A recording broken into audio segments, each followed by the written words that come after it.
Hwan और एनकार्नेशन Rojas. देश में एक ही शासक होगा। रोजास एक सिद्धांतहीन तानाशाह था जिसने अपनी पत्नी एनकार्नेशन की सहायता से अर्जेंटीना के जनजीवन के प्रत्येक पक्ष पर अपना दानवी शिकंजा काफी मजबूती से कस लिया था। ये शिकंजा इतना मजबूत था कि अर्जेंटीना में बच्चों का नामकरण संस्कार ईश्वर और रोजास दोनों के नाम से किया जाने लगा था। अधूरे आंकड़ों के अनुसार रोजास ने अपने राज्यकाल में 3765 के सिर काट डाले, 1393 को गोली मार दी, 722 को छुरा घोंपकर मार डाला, सशस्त्र मुठभेड़ में 14,920 लोगों की हत्याएं की तथा 1,600 लोगों को अपना साथ छोड़ने के आरोप में मार डाला। अर्जेंटीना के ऐतिहासिक गवर्नर और तानाशाह हुआन मैनुअल डे रोजास का जन्म 30 मार्च 1793 को ब्यूनस आयरेस में हुआ था। उसका दादा डोमिंगो रोजास स्पेन के एक जमींदार परिवार में पैदा हुआ था और अपने चाचा विलासुसो की ब्यूनस आयरेस नगर के गवर्नर और कैप्टन जनरल के रूप में नियुक्ति होने पर उसके अंगरक्षक के रूप में अर्जेंटीना आया था। हुआन मैनुअल रोजास का पिता लियोन अपने सैनिक करियर के पीछे दीवाना था और सन 1779 में जब वह केवल 19 वर्ष का था तब उसने ब्यूनस आयरेस इन्फेंट्री में लेफ्टिनेंट का पद प्राप्त कर लिया था, जिसमें उसका पिता कैप्टन था। लियोन ने सन 1790 में ऑगस्टीना के संग विवाह किया, जिससे उसे 20 बच्चे हुए। उसका प्रत्येक बच्चा उग्र प्रवृत्ति का था। इन बच्चों में हुआन मैनुअल सबसे बड़ा था। हुआन की मां अत्यधिक ईर्ष्यालु और अधिकारप्रिय महिला थी। वो इस बात के लिए तनिक तैयार न थी कि उसका बेटा उसके नियंत्रण से छूटकर किसी लड़की के संग विवाह करे। हुआन मैनुअल रोजास ने जब अपनी मां से कहा कि उसे डोना एनकार्नेशन नामक एक युवती के संग प्रेम हो गया है तो ऑगस्टीना का मन हताशा से भर उठा। वो खूब रोई और पागलों जैसा व्यवहार करने लगी। उसने अपने बेटे को विवाह की अनुमति देने से इनकार कर दिया। हुआन ने एक चाल चली और वो उसमें सफल रहा। उसने एनकार्नेशन से अपने नाम एक पत्र लिखाया जिसमें कहा गया था, मैं बहुत चिंतित हूँ, मेरी समझ में नहीं आता है, मेरी कोख में तुम्हारा गर्भ है। और उसने वह पत्र जानबूझकर अपने बिस्तर पर छोड़ दिया। उसे मालूम था कि उसकी मां अवश्य ही उस पत्र को पढ़ेगी। उसने सचमुच चोरी से वह पत्र पढ़ लिया और इसके बाद तुरंत ये घोषणा कर दी कि हुआन मैनुअल को एनकार्नेशन के साथ विवाह कर लेना चाहिए। एनकार्नेशन स्त्री होते हुए भी वाणी और कर्म से पुरुषों जैसी थी। उसमें पुरुषों जैसी व्यावसायिक बुद्धि थी। हुआन मैनुअल और एनकार्नेशन के बीच कहीं कोई संगति न थी, तथापि उनका विवाह दो ऐसी राजनीतिक शक्तियों का अद्भुत संयोग था जिसने अंततः प्रत्येक स्तर पर अर्जेंटीना को अधिनायकवाद प्रदान किया। हुआन मैनुअल अत्यंत सावधान, शांत और सोच समझकर कदम उठाने वाला व्यक्ति था। इसके विपरीत एनकार्नेशन स्वेच्छाचारी, मनमौजी और षड्यंत्र प्रिय स्वभाव की थी। रोजास का शस्त्र वैधानिक प्रतिवेदन था और एनकार्नेशन का छा। जब वह फूंक फूंक कर कदम रखता तो एनकार्नेशन भुना भुनाती।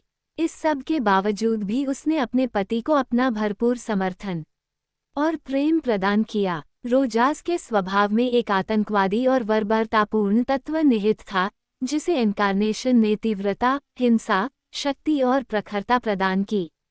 विवाह के 22 वर्ष बाद एनकार्नेशन ने अंततः हुआन मैनुअल को अर्जेंटीना का सर्वशक्तिमान अधिनायक बना दिया। सन 1835 में ब्यूनस आयरेस की सड़कों पर भीड़ व छुरे और बंदूकें लेकर निकल आई जो एनकार्नेशन ने उसके हाथों में थाई थीं। देशभक्तों और सुसंस्कृत लोगों की उसके आदेशों पर हत्याएं की गईं, परंतु ये सब षड्यंत्र उसने अपने लिए नहीं, अपने पति हुआन मैनुअल रोजास के लिए किया। सन की अधिनायक अर्जेंटीना ने 9 जुलाई 1816 को स्पेन के सम्राट फर्डिनेंड सप्तम की सत्ता को अस्वीकार करके स्वतंत्रता की घोषणा कर दी, परंतु स्पेन की सत्ता दिसंबर 1826 तक व्याप्त रही। अगले 5 वर्षों में अर्जेंटीना में अराजकता की स्थिति बनी रही।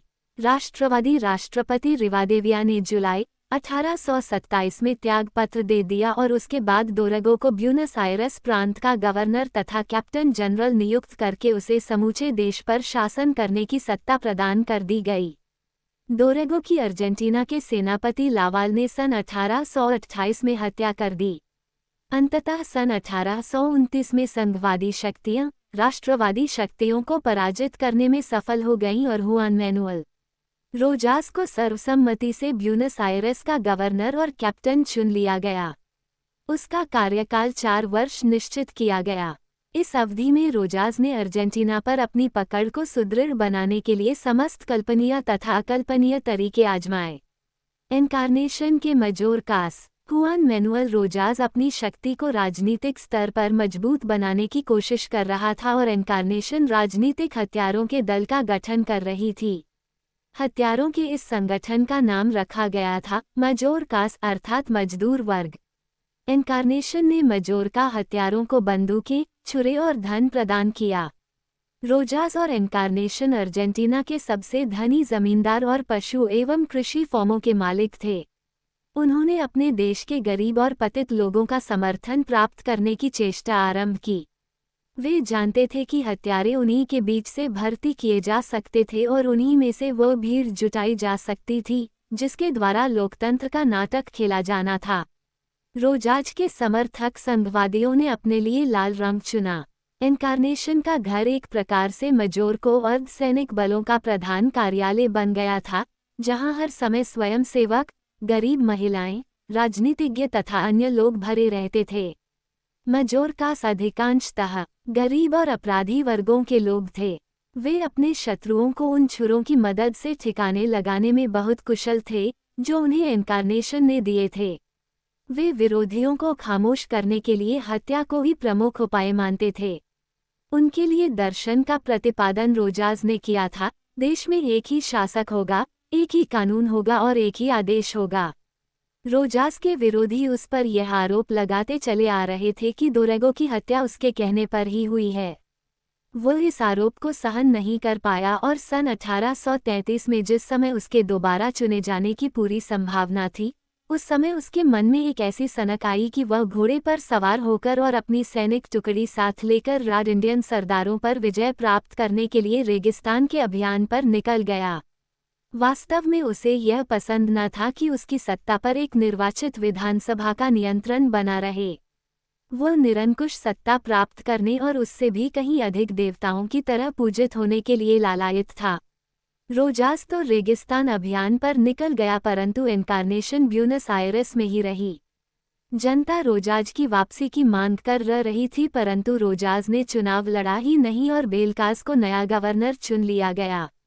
रोजास का समाचार पत्र रेस्टोरर ऑफ द लॉज नए गवर्नर के विरुद्ध अंधाधुंध प्रचार में लगा हुआ था, जिसे बेलकास ने देशद्रोह मानकर उस पर मुकदमा दायर कर दिया। समाचार पत्र के संपादक को आरोपों का उत्तर देने के लिए न्यायाधीश के सम्मुख प्रस्तुत होने की आज्ञा दी गई। एनकार्नेशन को लगा कि रोजास के समर्थकों का प्रदर्शन आयोजित करने का ये सबसे अच्छा अवसर है। मुकदमे की सुनवाई के दिन उसने 2000 लोगों की भीड़ इकट्ठी कर ली। इस भीड़ ने सरकारी कार्यालयों के सामने देर तक प्रदर्शन किया और उसके बाद वह भीड़ शोर मचाती हुई निकलकर एक बाहरी बस्ती की ओर चली गई, जहां पहले से ही 10,000 लोगों की भीड़ मौजूद थी। 12,000 लोग एक सभा के रूप में परिवर्तित हो गए और इस सभा में ये घोषणा की गई कि वे लोग नगर के चारों ओर घेरा डालेंगे। जाहिर है 60,000 लोगों की बस्ती में से 12,000 लोगों की विद्रोही भीड़ एक अनूठी शक्ति बन जाती है और उसके हाथों में अपनी मांग मनवाने की शक्ति आ जाती है। इस घेराबंदी की मनोवांछित प्रतिक्रिया हुई। विधानसभा की आपातकालीन बैठक बुलाई गई और बेलकास को उसके पद से हटाकर वियामोंटे को नया गवर्नर नियुक्त किया गया। वियामोंटे एनकार्नेशन की शक्ति से परिचित था। वो उससे मिलने 2 बार उसके घर गया। इस बारे में एनकार्नेशन ने रोजास के नाम एक पत्र में लिखा, परंतु मैं वियामोंटे द्वारा 2 बार मुझसे मिलने आने के लिए उसका आभार नहीं मानती, क्योंकि मेरा नाम उन लोगों में लिया जा रहा है जो उसकी विजय से अप्रसन्न हैं। वे लोग मुझसे डरे हुए हैं। एनकार्नेशन सचमुच भयंकर बन गई थी। वह देश की राजनीतिक गतिविधियों पर दृष्टि रखे हुए थी और देश के बहुसंख्यक गरीब लोगों पर उसका बहुत भारी प्रभाव था, यहाँ तक कि वे उसकी पूजा करते थे। एनकार्नेशन एक रदात महिला थी। उसने संघवादियों को 2 टुकड़ों में बांट डाला। एक समूह रोजास का समर्थक था और दूसरा विरोधी। रोजास के समर्थकों को एक नई पहचान दी गई और उन्हें फेडरेल्स नेतोस के नाम से पुकारा गया। उनकी मुखिया स्वयं एनकार्नेशन थी। शुरू में बेलकाज ने भी एनकार्नेशन की सहानुभूति प्राप्त करने की चेष्टा की थी, लेकिन उसने उसके प्रतिनिधि से मिलने तक से इनकार कर दिया था। समूह एनकार्नेशन का अहंकार दिन दूना रात चौगुन बढ़ता जा रहा था। उन दिनों उसकी गतिविधियों का दर्शन उसके उस पत्र में मिलता है जो उसने रोजास को लिखा था। मैंने गरीब लोगों को बुलाकर उनसे कहा है कि उनका शोषण किया जा रहा है और मैंने उन्हें सच्ची बात बता दी है। मैंने सैकड़ों इश्तहार भी बंटवाए हैं और प्रतिदिन समाचार पत्रों को रिपोर्ट भिजवाई हैं जिनमें वास्तुस्थिति का सही सही निरूपण किया गया है। मेरे कमरे में रोजाना सभाएं होती हैं जिससे कि हमारे समर्थक ठंडे न पड़ने पाएं। मैं गरीब को इनाम देती हूं और उनकी मदद करती हूं। गरीब लोगों की हार्दिक कामना है कि वे वर्तमान सरकार के विरुद्ध हथियार उठाएं, परंतु उन्हें भय है कि रोजास उनकी इस योजना को पसंद नहीं करेगा। एनकार्नेशन के समूचे प्रयास और अभियान का एक ही लक्ष्य था कि उसका पति रोजास अर्जेंटीना का एक छत्र शासक बनकर लौटे। रोजास इससे कहीं अधिक चाहता था देवता का पद, पूजा और अंधानुकरण। वह निरंकुश सत्ता प्राप्त करना चाहता था, सशस्त्र विद्रोह के द्वारा नहीं वरन वैधानिक और राजनीतिक प्रक्रिया के द्वारा। अतः एनकार्नेशन ने विधानसभा के पास असंख्य प्रतिवेदन भिजवाने शुरू किए जिनमें उससे कहा गया था कि वह रोजास से प्रार्थना करे कि रोजास गवर्नर का पद स्वीकार करके राष्ट्र को अराजकता से बचाए। सरकार प्रतिशोध लेने पर उतर आई। उसने रोजास के सैनिकों के वेतन का भुगतान करने से इनकार कर दिया और यह आदेश जारी कर दिया कि जो लोग रोजास के अभियान के लिए आवश्यक सामग्री का प्रबंध करने के दोषी पाए जाएंगे उन्हें दंडित किया जाएगा। इस कार्रवाई के बदले में रोजास ने देश छोड़कर चले जाने की धमकी दी। उसने लिखा, यदि मैं देश छोड़कर चला गया तो उन्हें अपने इरादों का फल भोगना पड़ेगा। उन्होंने भावनाएं भड़का दी हैं और उन्हें नहीं छूट दे दी है। इसका परिणाम ये होगा कि उनका अपना रक्त ही नालियों में बहेगा। एनकार्नेशन पहले ही सरकार के विरुद्ध एक शक्तिशाली प्रयास अभियान चालू कर चुकी थी और सरकार को ये बात मालूम थी कि एनकार्नेशन ने अपने मजोरका दस्तों को पूरी तरह उत्तेजित कर रखा था और वे किसी भी समय विद्रोह पर उतारू हो सकते थे। सरकार में भी सभी लोग कुंठित थे और बेचैनी महसूस कर रहे थे। तनाव तेजी से बढ़ता जा रहा था और असहनीय होता जा रहा था। युद्ध मंत्रालय ने रोजास को बदली हुई परिस्थितियों की जानकारी दी और उससे प्रार्थना की कि वह शांति और व्यवस्था की पुनर्स्थापना के लिए आवश्यक कार्रवाई करे। रोजास ने उत्तर दिया कि न तो उसमें न उसकी सेना में ही इतना साहस है कि वे विद्रोही जनता पर चढ़ाई कर दे, उनके विरुद्ध शस्त्र उठाएं अथवा कोई ऐसा काम करे जिससे उनके मार्ग में बाधा खड़ी होती हो। इतना ही नहीं, उसने ये भी लिखा कि यदि आम लोग सरकार के विरुद्ध खुलकर सामने आ जाएंगे तो मैं उनका साथ दूंगा। अंत में उसने फिर दोहराया कि मेरे मन में इस बात की उत्कट इच्छा है कि मैं अपने रेगिस्तान अभियान से लौटने पर देश छोड़कर चला जाऊं। रोजास ऐसा प्रदर्शन कर रहा था मानो वह सत्ता की ओर से पूरी तरह उदासीन हो गया है। वह चाहता था कि लोग उसे देवता माने। तनाव इतना बढ़ गया था कि गवर्नर वियामोंटे ने 5 जून 1834 को अपने पद से त्यागपत्र दे दिया। एनकार्नेशन ने तुरंत अपने मजोरका दस्तों को आतंक मचाने और रोजास विरोधी लोगों की हत्याएं करने का आदेश दे दिया। बेचारा वियामोंटे मुश्किल से 2 सप्ताह ही गवर्नर रह पाया था। उसके त्यागपत्र के बाद सरकार रोजास की खुशामद में लग गई कि वो ब्यूनस आयरस लौटकर तनाव दूर करे। उसने कहला भेजा कि चुनाव कराए जाएं। ये जाएं। चुनाव हुए और रोजास को सर्वसम्मति से गवर्नर चुन लिया गया। रोजास रेगिस्तान अभियान से ब्यूनस आयरस के बाहर बने अपने फार्म पर लौटा। वह राजधानी से 15 महीने अनुपस्थित रहने के बाद लौटा था। गवर्नर चुने जाने के बाद उसने वह सर्वोच्च पद स्वीकार करने से इनकार कर दिया और कहा कि वह राजनीति से निवृत्त होना चाहता था। 4 जुलाई 1834 को उसने विधानसभा के नाम एक पत्र में लिखा कि मेरे शत्रु अनैतिक हैं और मुझे आराम की आवश्यकता है, अतः मैं गवर्नर का पद स्वीकार नहीं कर सकूंगा। विधानसभा ने उससे पुनः आग्रह किया जिसे रोजास ने दोबारा ठुकरा दिया। उसने अपने देशवासियों के नाम एक संदेश में कहा कि वह राजनीति का परित्याग करना और देश जाना चाहता है।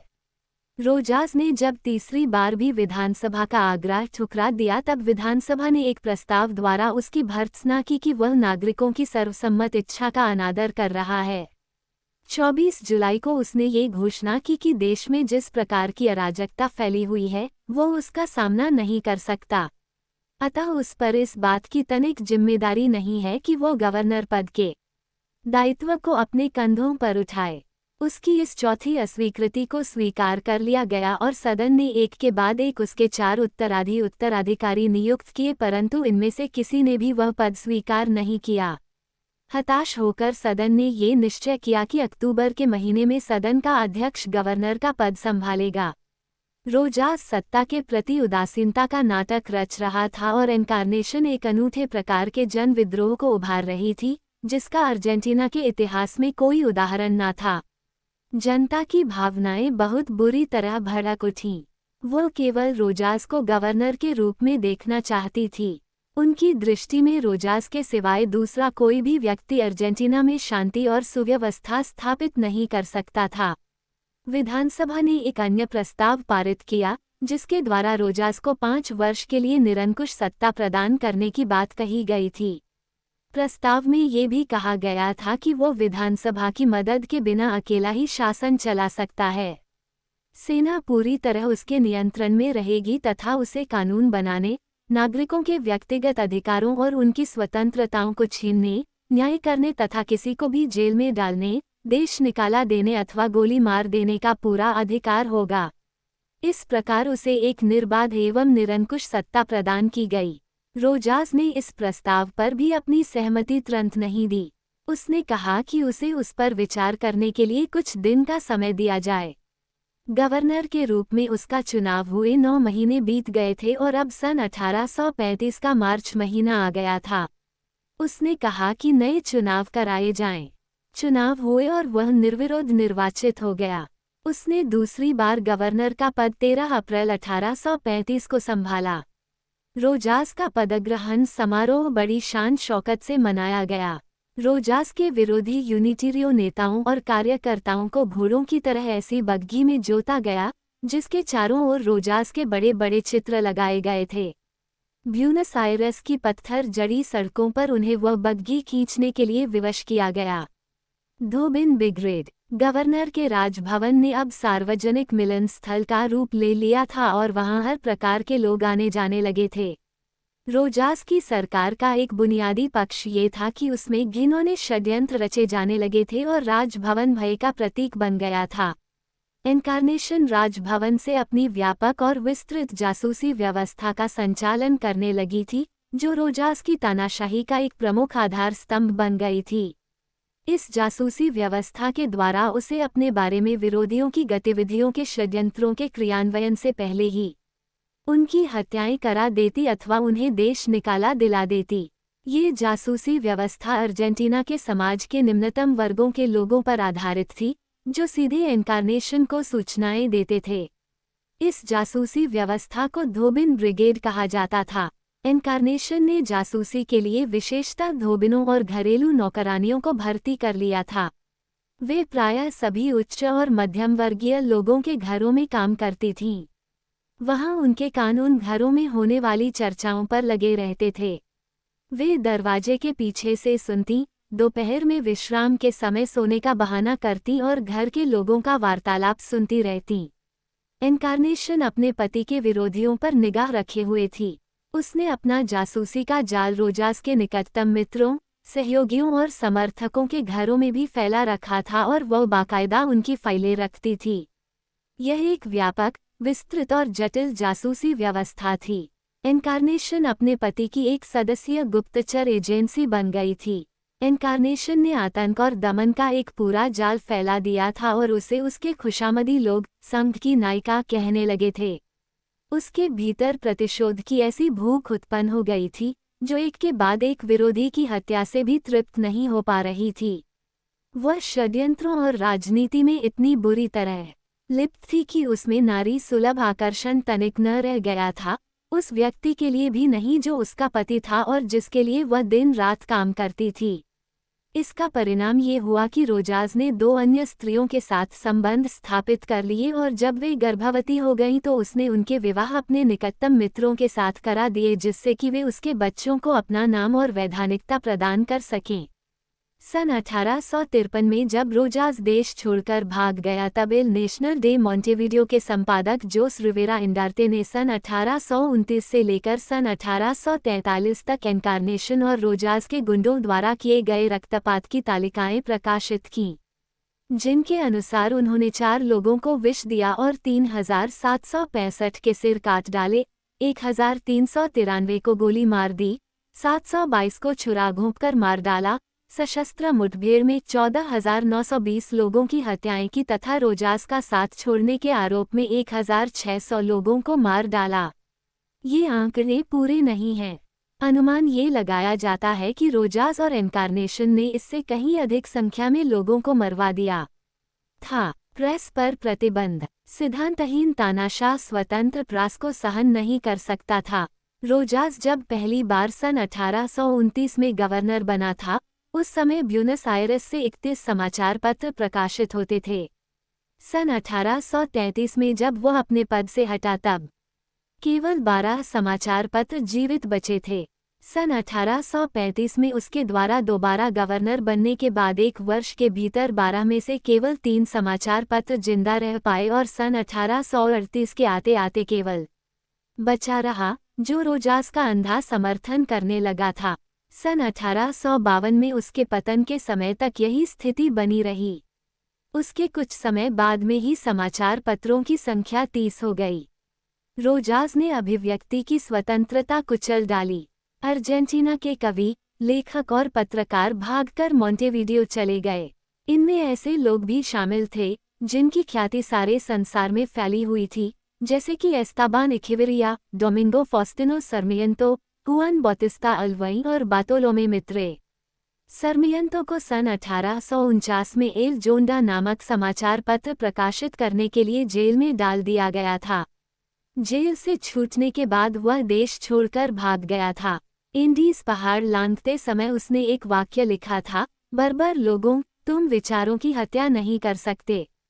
मानव जाति का इतिहास इस बात का साक्षी है कि बर्बर लोग सबसे अधिक विचारों से ही डरते हैं और वे हमेशा यह समझे बिना विचारों की हत्या करने पर आमादा हो जाते हैं कि विचार अत्यंत सूक्ष्म होते हैं, उनकी हत्या नहीं की जा सकती और विचार क्षमाशील नहीं होते। वे बर्बर लोगों को इतिहास में आदरपूर्ण स्थान नहीं पाने देते।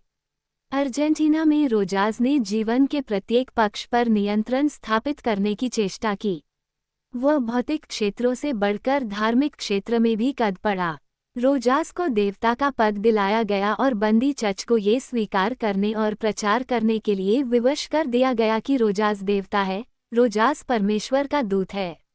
उसके व्यक्तित्व के चारों ओर धार्मिक रहस्यवाद का सूजन किया गया। ऐसा करके यह जरूरी नहीं रहने दिया गया कि रोजास की सरकार चर्च के आदेशों का पालन करे। सन 1837 में एनकार्नेशन ने चर्च से कहा, चर्च को शासन की सर्वोच्च सत्ता के मत का अनुसरण करना चाहिए, क्योंकि यदि वह ऐसा नहीं करता तो उसके परिणाम विनाशकारी होंगे, जिनका फल सबको भोगना पड़ेगा। एनकार्नेशन और रोजास इस मामले में बहुत दूर तक चले गए और उन्होंने रोजास के पुरोहितों के एक ऐसे वर्ग का निर्माण कर दिया जो चर्च से विधिवत रोजास के दैवी स्वरूप की घोषणा करने लगा। ब्यूनस आयरेस विश्वविद्यालय से उन प्राध्यापकों को हटा दिया गया जो रोजास का समर्थन नहीं करते थे। विद्यालयों में धर्म को पाठ्यक्रम का अनिवार्य अंग बना दिया गया। समस्त चर्चों और विद्यालयों में रोजास की तस्वीरें पूरी साज सज्जा से टांगी गईं और बाकायदा उनकी पूजा की जाने लगी। विद्यार्थियों को सिखाया गया कि रोजास ईश्वर का अवतार है। सन 1841 में रोजास जब जीवनघाती आक्रमण से बच गया तो अर्जेंटीना के चर्च ने घोषणा की कि यह एक चमत्कार है और इस बात का प्रमाण है कि रोजास देवता है। रोजास के अर्जेंटीना में बच्चों का नामकरण संस्कार ईश्वर और रोजास दोनों के नाम में किया जाने लगा। चर्च यह उपदेश देने लगे कि जो लोग रोजास के विरोधी हैं, वे ईश्वर और चर्च के भी विरोधी हैं।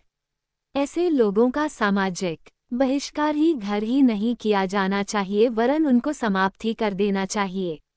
सामाजिक गतिविधियों का प्रत्येक क्षेत्र रोजाज संप्रदाय के प्रचार के लिए इस्तेमाल किया जाने लगा। नाट्यगृहों में प्रत्येक शो के आरंभ में रोजाज का जयकार और उसके विरोधी राष्ट्रवादियों की हत्या की मांग का नारा लगाना अनिवार्य था। प्रत्येक शो के अंतिम दृश्य में रोजाज के विरोधियों की हत्या का अभिनय प्रदर्शित किया जाता था। रोजाज ने घोषणा की कि नागरिक अपनी इच्छा के अनुसार मतदान करने के लिए स्वतंत्र हैं, तथापि वह नागरिकों को ये सलाह देना कभी न भूला कि मैं जिन लोगों को देश का प्रतिनिधित्व करने के योग्य समझता हूँ, मैंने उनके नामों की सूची जारी कर दी है, जिसका प्रयोजन यह है कि जनता उनका निर्वाचन करे। सार्वजनिक और निजी उपयोग की प्रत्येक वस्तु पर रोजाज की तस्वीर उकेरी अथवा रंगों से बनाई जाती थी। सिक्कों, प्रतीकों, ताश के पत्तों, तम्बों और इसी प्रकार की समस्त वस्तुओं पर रोजाज के चित्र होते थे। लेकिन एक स्थान ऐसा भी था जहां नायिका इनकारनेशन थी। ये स्थान था कसाईघर। देश के समस्त कसाईघरों की दीवारों पर इनकारनेशन के चित्र टांगे गए थे। कसाई इनकारनेशन के सामने हाथ बांधे खड़े रहते थे, जो उनका उपयोग अपने विरोधियों के सिर काटने और उनकी हत्या कराने के लिए करती थी। कोई भी स्त्री या पुरुष, भले ही वो कितना भी शक्तिशाली क्यों न हो, अमर नहीं होता। जिसका जन्म होता है, उसकी मृत्यु भी निश्चित है। इस नियम में इनकारनेशन कोई अपवाद न थी। उसका अंत बहुत रहस्यमय ढंग से हुआ। अक्टूबर 1838 में उसकी मृत्यु अचानक हुई। मृत्यु से पहले उसने भयंकर पीड़ा भोगी। रोजाज ने उसे न तो डॉक्टर से मिलने की अनुमति दी, न पादरी से। इनकारनेशन को यह आभास हो गया था कि उसकी बीमारी असाध्य है और वह अचानक ही चल बसी, परंतु उसकी पीड़ा देखकर उसकी बेटी मेनुएलिता बहुत परेशान हो गई। हताश होकर वह पिता के चरणों में जा पड़ी और उससे कहा कि कम से कम पादरी के सामने अपना मन हल्का करने का अवसर तो मां को दे ही दीजिए। रोजाज तनिक नहीं पसीजा और उसने अपनी बेटी को समझाया, इनकारनेशन को सरकार के असंख्य रहस्य ज्ञात हैं।